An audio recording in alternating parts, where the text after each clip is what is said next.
When it is night, there is always day.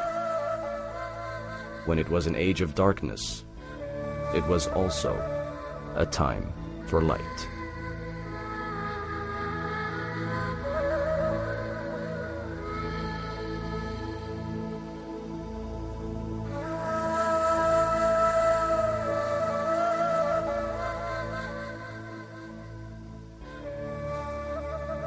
Islam's golden age was a time of prosperity and advancement, a flourishing civilization with a superior quality of life. With Islam as their driving force, Muslim scholars excelled in various fields of specialty.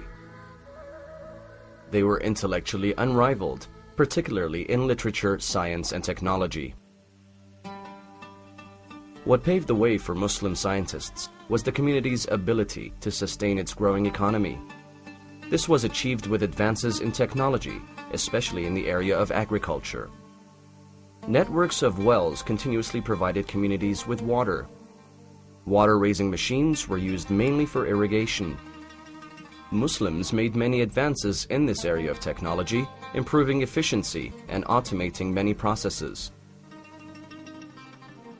The perfection of this utilitarian technology was the portal to the birth of fine technology, where it became a display of splendor and a status of prosperity. Art was no longer confined to paintings and pottery, but it also included scientific innovations.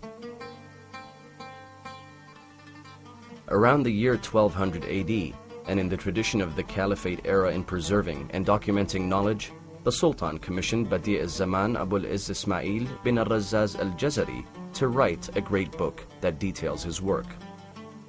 Al-Jazari was clearly an established engineer who understood all aspects of utilitarian and fine technology.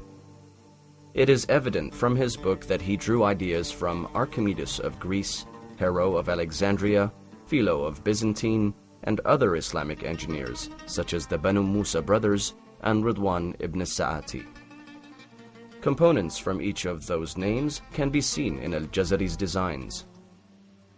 However, he did not just reproduce them, but he used the ideas as part of a grander design. He put together the Book of Knowledge of Ingenious Mechanical Devices. It consisted 6 chapters. Each chapter was dedicated to a particular type of device: water clocks, water raising, fountains, ritual wash basins, drinking games, and miscellaneous devices. The major categories are further subdivided to describing each device. The book did not just describe each device, but provided full construction details. This gave engineers the freedom to recreate or to further develop the work. Al-Jazari's castle water clock is probably the grandest device. Standing at about 10 feet wide and 11 feet tall, it featured a large zodiac dial at the top, 12 pairs of small doors, 12 small illuminated dials, 2 falcons, and 5 life-sized figures of musicians producing sound or music.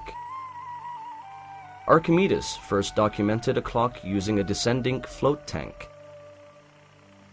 The castle clock follows the same principle. A float is controlled by the outflow of water from its tank. This float is also sufficiently heavy enough to drive pulleys around the clock. The outflow of water can be used to power other mechanisms.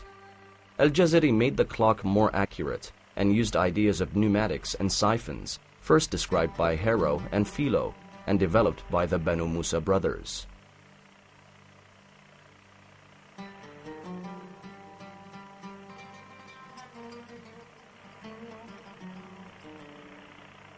The elephant clock is another example of Al-Jazari's meticulously designed devices. By incorporating the elephant and the dragons, it displays faithfulness and gratitude to Indian and Chinese engineering.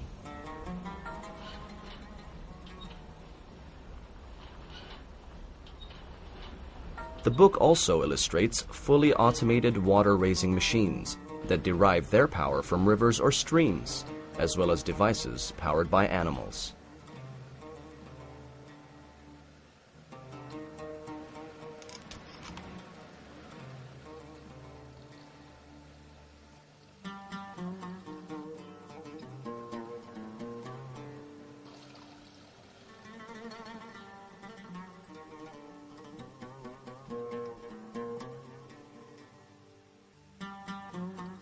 If one can sum up Al-Jazari's contribution to science, it would be that he is the one who introduced the concept of automation to engineering. He also beautified engineering with practical artistry and imagination. Al-Jazari is but one of the countless Muslim scientists overlooked by history.